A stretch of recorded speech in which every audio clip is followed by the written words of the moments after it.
Well, you're the man of copy.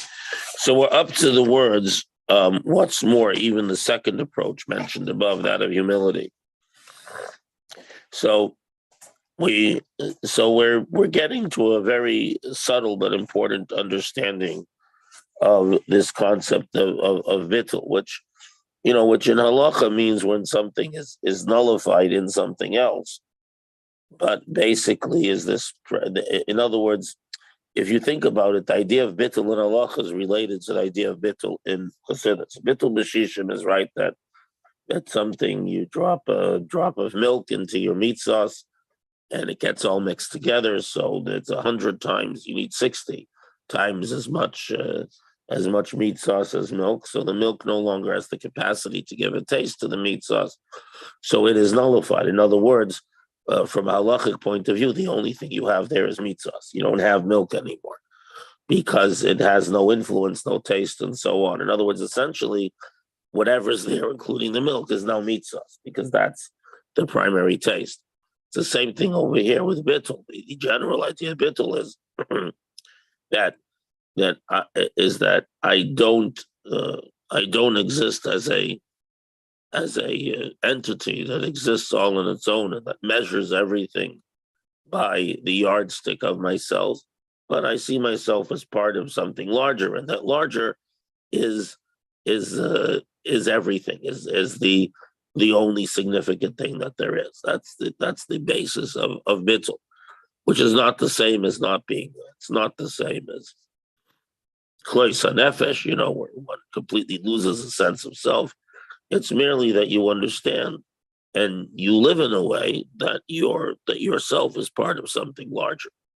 And therefore, humility can actually be somewhat problematic.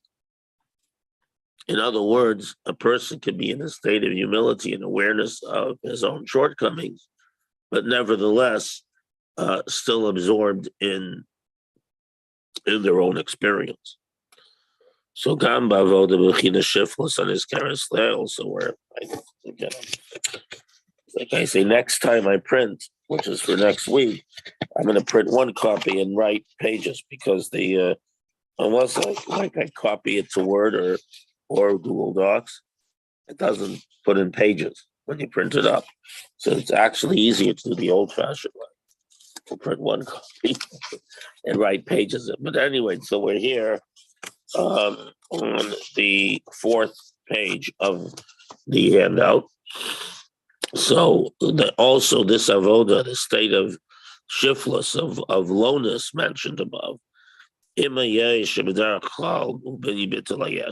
to be honest with yourself and to be in a state of honest self-evaluation that involves the negation of the self, because normally a person doesn't like seeing themselves as being failing, as having a shortcoming. And therefore, it takes a degree of bittul, right, to accept one's shortcomings and to work on them. It takes a degree of bittul. They can be tinged with yeshus. So if you remember Midian, we got started with the idea that Moshe's final battle is against Midian.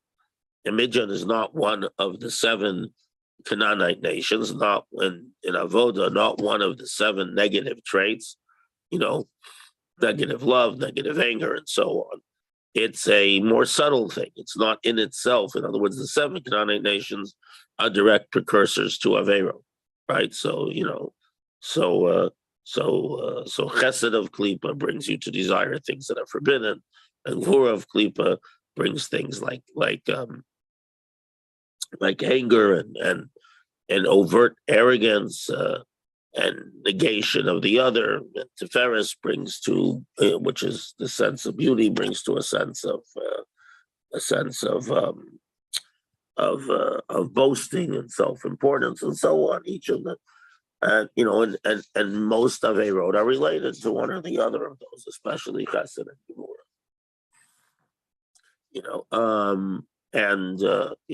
Malchus is, relates to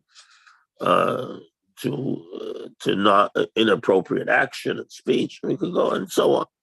But Midian is this sense of modon, of dissension which comes about from yeshus. It's not in itself a, a direct state of anything, of a desire for anything wrong. It's a subtle issue that other problems can later come from.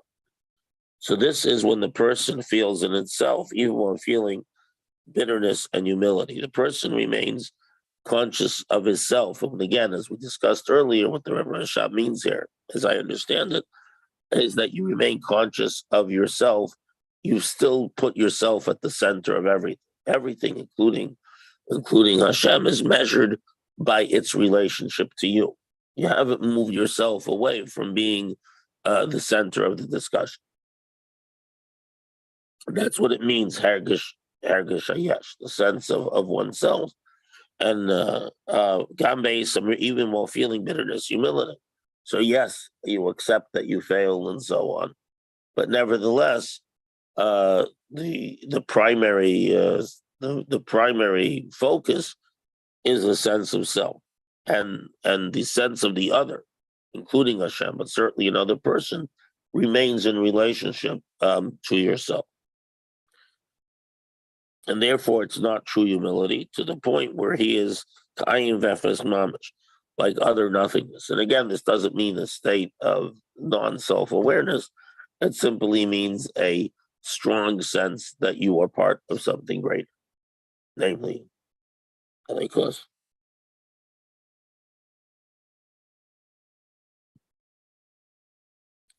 And the reason why there's no true humility results in the fact that the reckoning of thought, speech, and action doesn't really reach the essence of his soul. In other words, if we don't mean his godly soul, we mean, here we're talking about the totality of the state. Remember, a person is a synthesis of godly soul, intellectual soul, animal soul. So the self, in other words, whatever it is you feel as yourself, which is a combination of those, it hasn't really affected him. In other words, there's this sense that, yes, I have this quality, I have these shortcomings, and I'm dwelling on them. But nevertheless, the most important thing remains me. And as a matter of fact, whatever my shortcomings that I'm acknowledging, I'm better at acknowledging my shortcomings than the other guy. So that's because if it truly mattered to him, he would lose his identity entirely and feel himself as utter nothingness. And again, we're not talking about the levels of Moshe Rabbeinu or people like the Rizal or the Baal Shem Tov who reached the point where they completely lost the sense of physical self and the neshamas wandered who knows where. What the Rebbe Rashab is talking about over here is the sense that the importance of the I as the measure of everything goes away. That's utter nothingness, where the I stops becoming the measure of everything, where you're caught up in what you need to do, or what the other person needs, or even your own avoda, but you're thinking not about I'm doing this and the priorities that come from my sense of self, but what needs to be done. That's really the whole key. That the ability to completely lose yourself and what needs to be done and what I need to do will be different where you're genuinely your mind is in that place and your aspirations are in that place, or where you're thinking about oneself and self-accomplishment. And as we'll see in a bit, the difference is, does another person's presence and accomplishment in the same sphere bother you? In other words, there's a litmus test. The Rebbe Rashab is not talking in the sky here. In other words, where you welcome another person's presence in your sphere, and in doing what you're doing, and you're not bothered. You're not thinking, oh, but I'm better. No, it's a very common thing in any area, not just in Ruchnius, that The Gemara says that every craftsman hates his fellow craftsman. In other words, every auto mechanic, by nature, thinks that they're better than the other guy down the street. You know, it's I have I have a my kashrus route. I have a few pizza places, all run by different people of Middle Eastern origin, Lebanon, Syria, and so on. So, so they know so it's all in the New York area. So the pizza circulates. So, so someone asked me, "Did you go here?" I say, "Yeah, I go there." He says, "Yeah, but my pizza is much better. Their pizza isn't as good." It's competition is very much a part of human nature. So, and it can be used properly. But the point is that there's this little tinge, someone else is teaching, someone else is, someone else is, is a chazan or whatever it is. So where there's a tinge of, well, but I'm better at it. Where there's this tinge of, why is this person horning in on my on my business as if it were? That's the litmus test for yeshus, as we'll see in a moment. In other words, the shortcoming is like, so, we all know that we have this shell of self-love.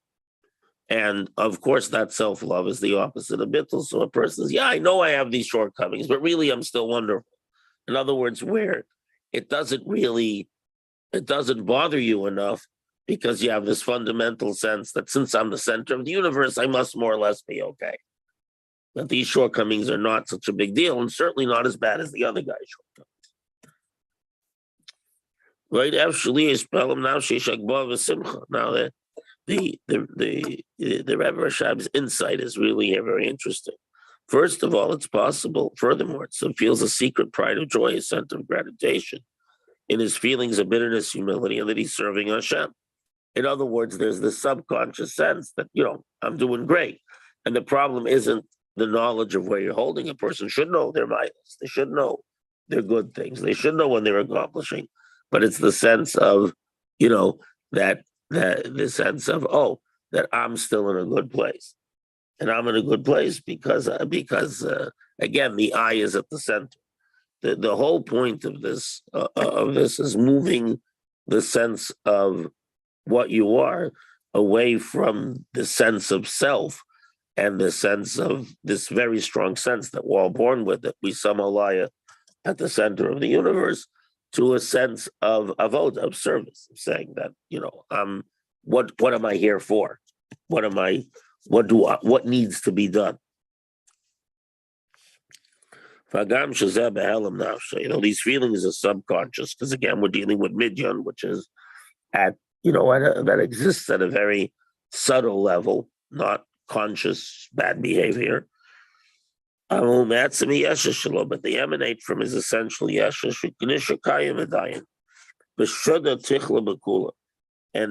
says it undermines the totality of service. Literally, it means it creates a weakness in the whole thing. Because the Shamir Ein Apol Yeshua is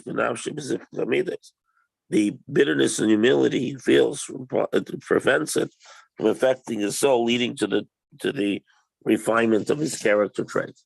Because in a way, it's very interesting, but this is something talked about elsewhere in Chassidus, that where you look at yourself from the fortress of yourself, there's always the sense of self-love. The trick is to look at yourself from a distance. In other words, to analyze yourself as if you were someone else. And then say, well, these shortcomings need to be fixed. And they happen to be mine, so I have to fix them.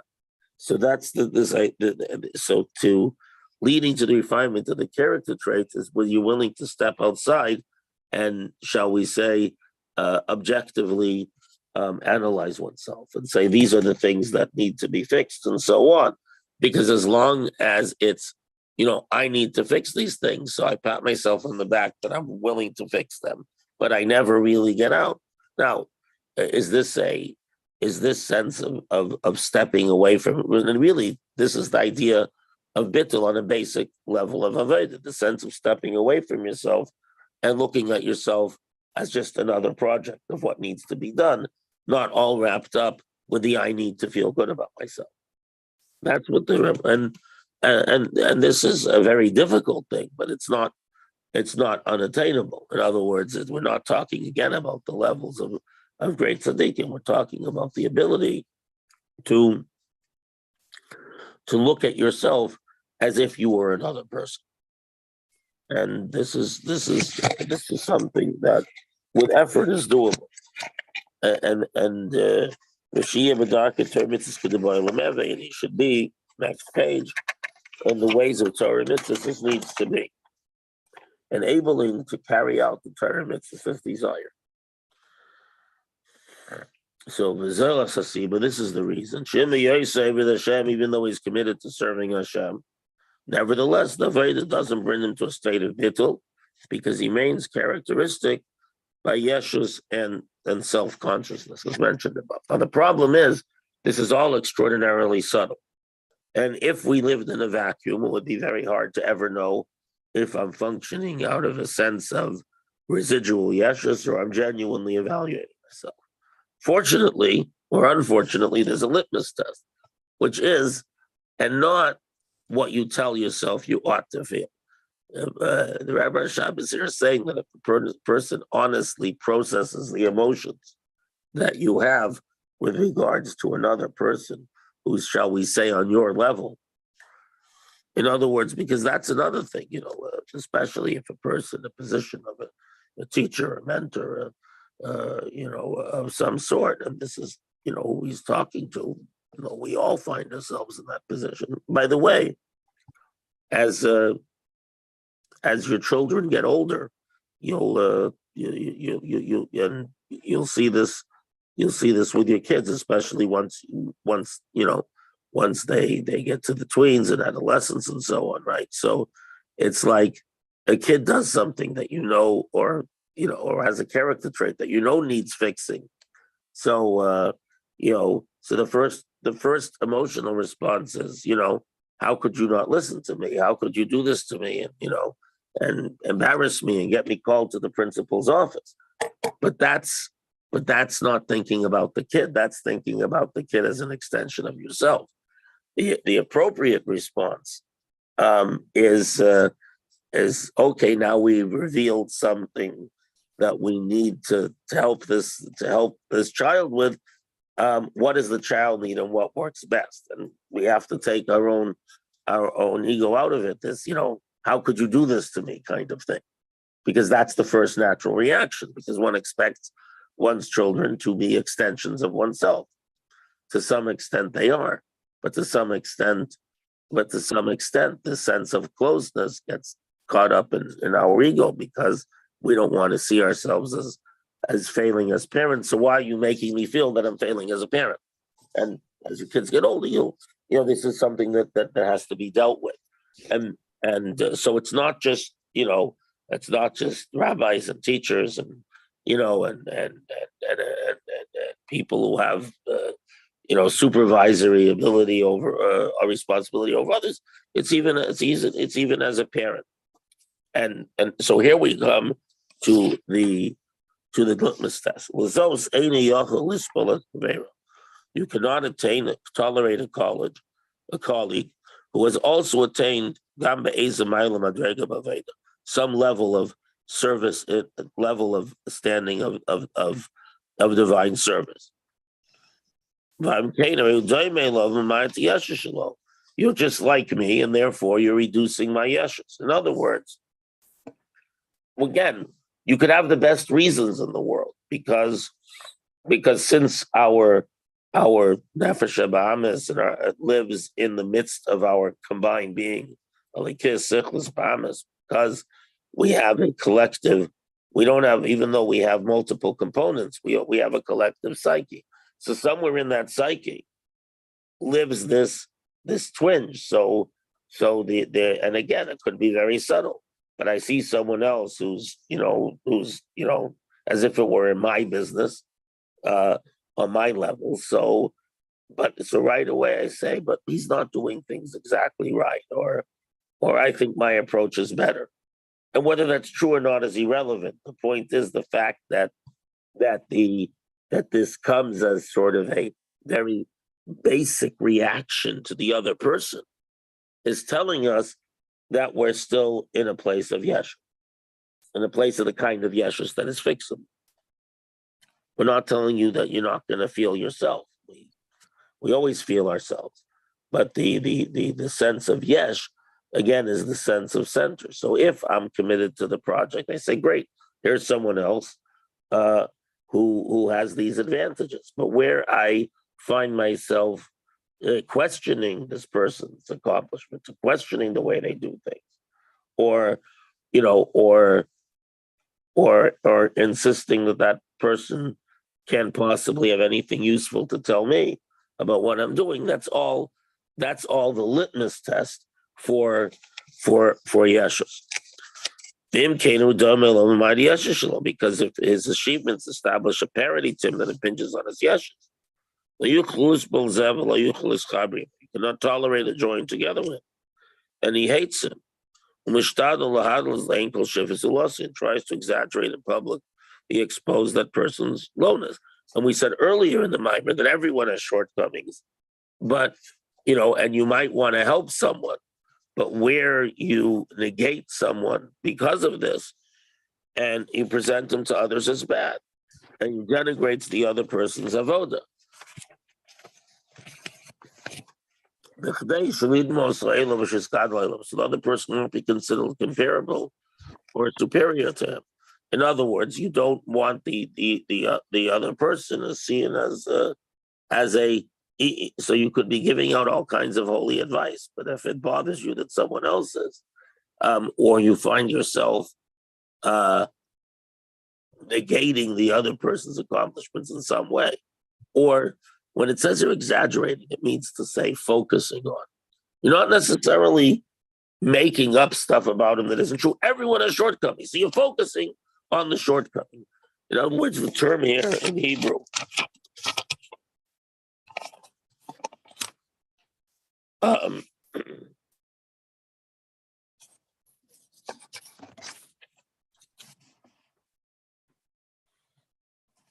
right. So it says lahagdil to magnify. Lahagdil means to magnify, to make bigger, literally.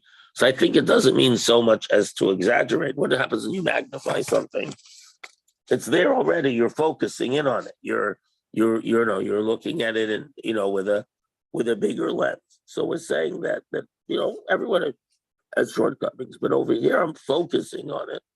I'm magnifying it in order to negate the other person. And again, this is possible even on people who are relatively speaking in a high level of development. More than that, even it doesn't affect us. It's one thing, where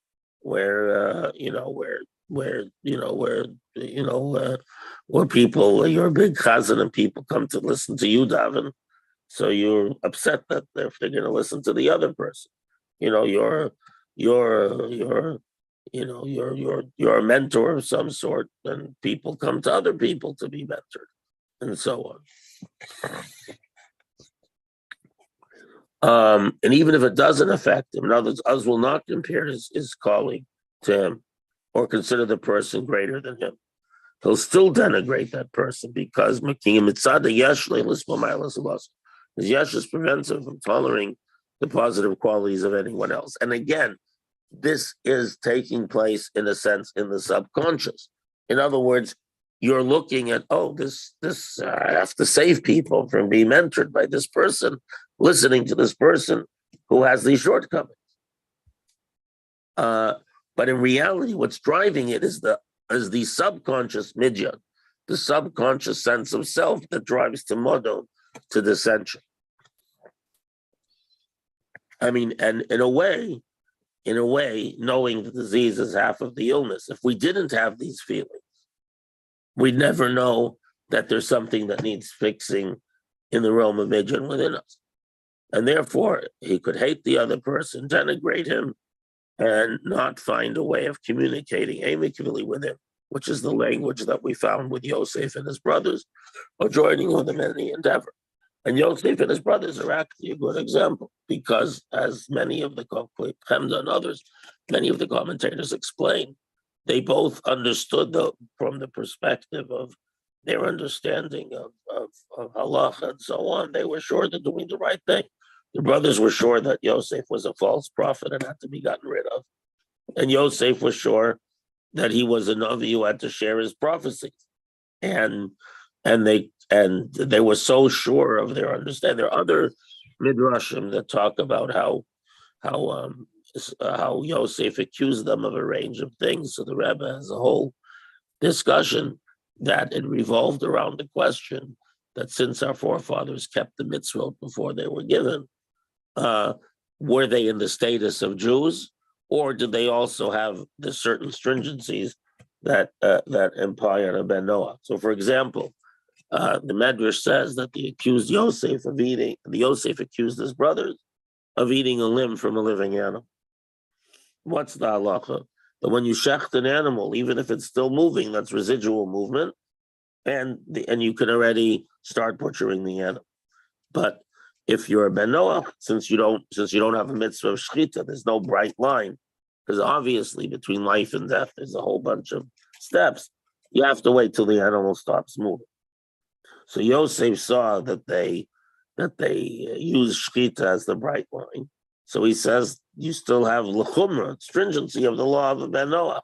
And they said, no, we're keeping the Torah, and so on. So the point being that however you slice it, Yosef and his brothers, their dissension revolved around a sense of holy things, a sense of the nature of prophecy, whatever it was.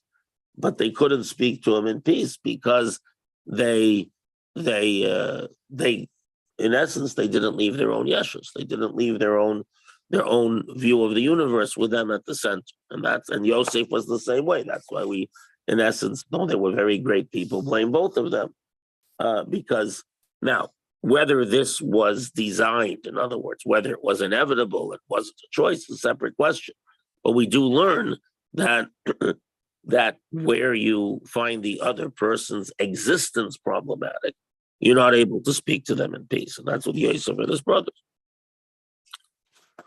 And we see that his colleague possessed a superior quality, in intellect or in vigilance and piety and purity, will become very enraged. They'll be very enraged and infuriating, finding this more than he can bear. In other words, you're going to start finding ways to explain that it's false piety and so on. And such hate, jealousy is mixed in. And it says that jealousy is cruel as the grave. Now, normally, we say it's good to be jealous of someone's accomplishments. But that's only if you say, oh, I want to be that way.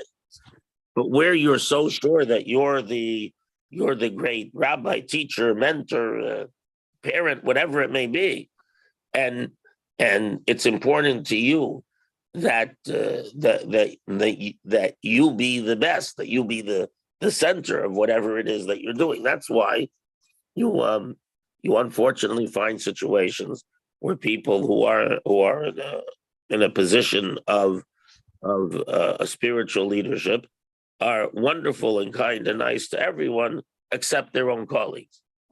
Why? Because of the hidden yeshu. And envy is also included in the category of baseless hatred. So because there's no reason, he's not done anything to have taken anything from it. Whatever he achieved, he accomplished his own for himself. And he has the potential to do the same. His colleague is not preventing him from emulating those achievements. Now, and the same problem applies with people in business and the professions and so on. And the same applies to jealousy regarding material matters. One envies another's success and great wealth. Why? Did he take anything belong to him? It's Hashem's blessing that brings that brings wealth. In other words, instead of saying, well, look, I'm such a great businessman, this other guy made more money because he cheated, he's dishonest, and so on and so forth. Why can't you just, be happy for his success and be happy with whatever Hashem gave you? So this is not a product of a rational where someone took someone away from you. So that's another story. You'll take them to a Beis Din. But here, it merely bothers you. And more than that, you might be quiet. You might be doing quiet well. But it bothers you that someone else is doing better. Because after all, I'm just as good or better than that guy.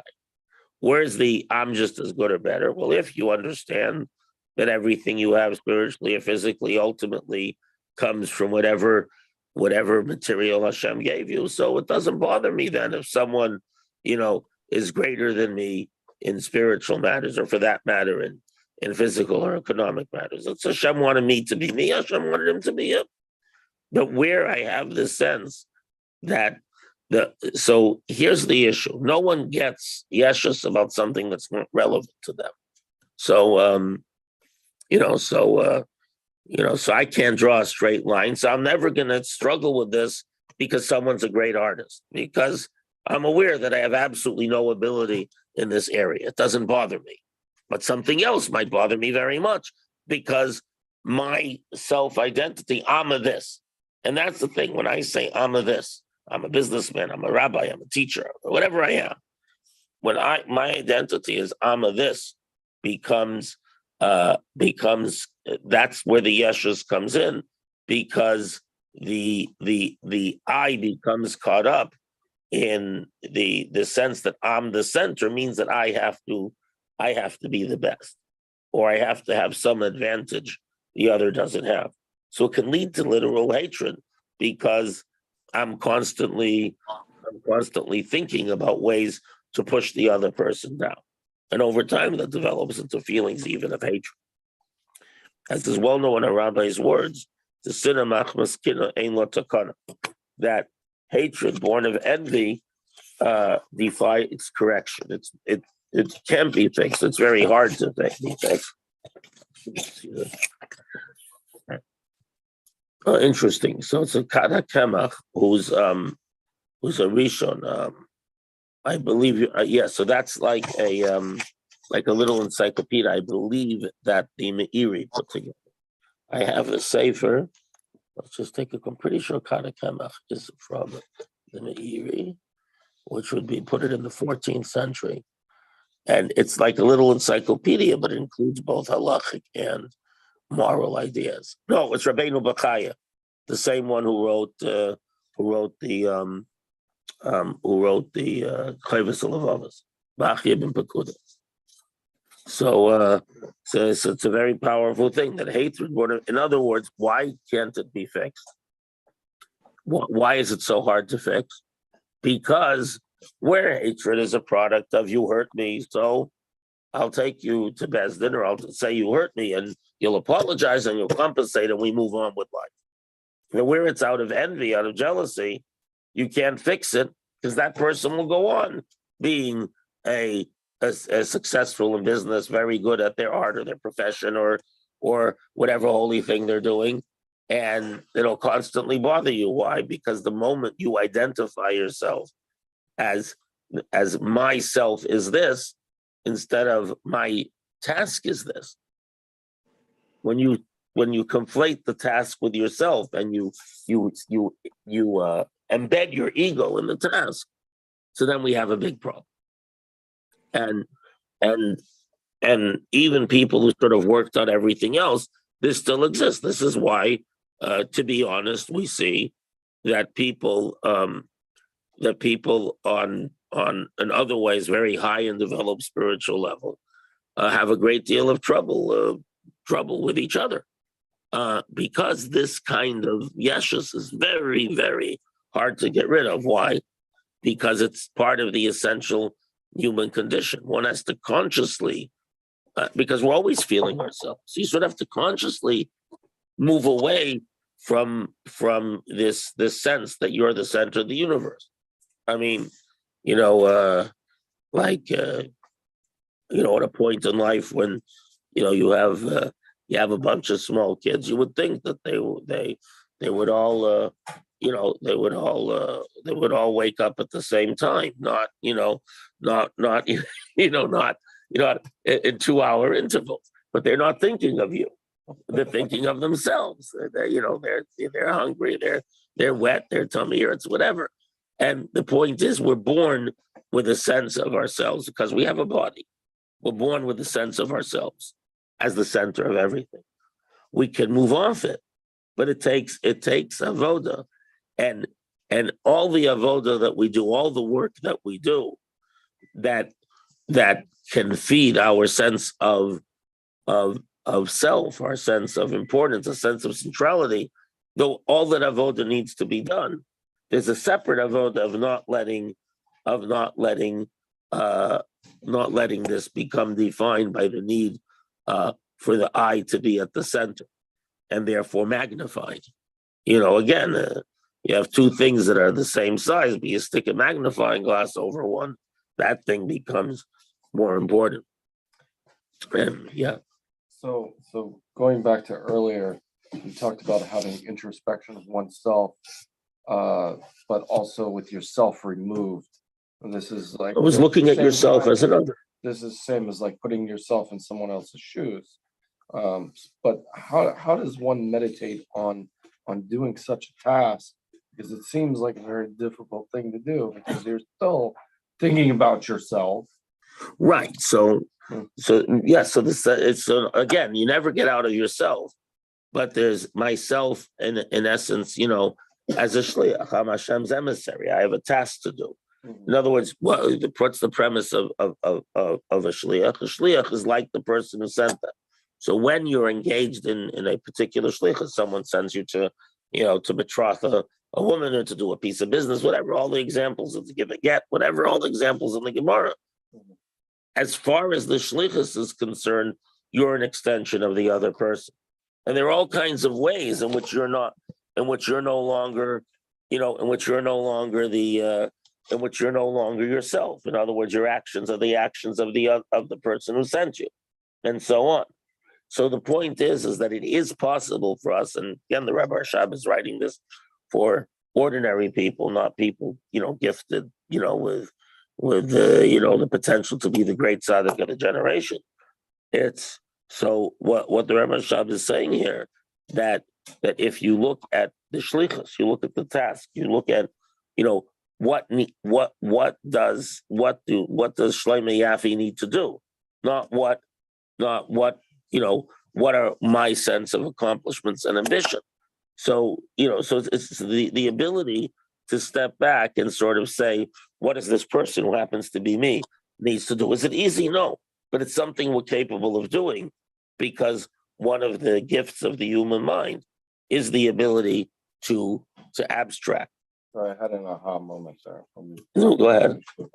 So it's like you're a cog in a bigger wheel in a sense that's helping operate everything else. Right. To use the question is what's my role, but you're not thinking about the cog. You're not thinking about my role. You're thinking about what needs to be done, and I happen to have a role. Right, because that's the idea of bittul. Again, that you're not something on your own. You're part of something greater. You're not milk anymore. You became meat sauce. It's like you have in kashrus. So this is the particular challenge that we're dealing with. So kitzur summary: even if a person is involved in divine service, he may nevertheless manifest a sense of self-importance when your work is with joy, and at the same time, yeshus, there's also yeshus when in divine service motivated by humility, because I have shortcomings, but the other guy has more, or the other person's shortcomings are more fatal and make him less good at fill in the blank, whatever you feel is important. And yeshus can cause genuine hatred and envy. So the So the Rebbe Rashab is basically telling us, though he just he just says it, but it's very clear that that's our litmus test. Yeshus is a very subtle thing, but if the other person's accomplishments or standing in an area that's important to you create a twinge of, well, he can't be that good, or I know what his shortcomings are. Even it's a very subtle twinge, you know that you have work to do.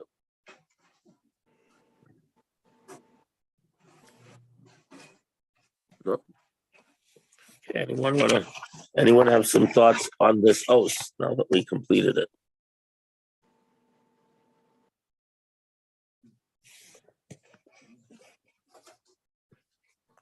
Okay, so we're going to go to chapter 15. I will not be here next week, and I'll be in a different time zone. So, Bezos Hashem, not the coming Sunday, but 2 Sundays hence, we will reconvene for chapter 15. And since we start very early, we're going to stop now because I don't expect people to get ready for davening before 7. So everyone has a chance to get ready for davening now. Okay. Have a good week, everyone. Thank you, Rabbi.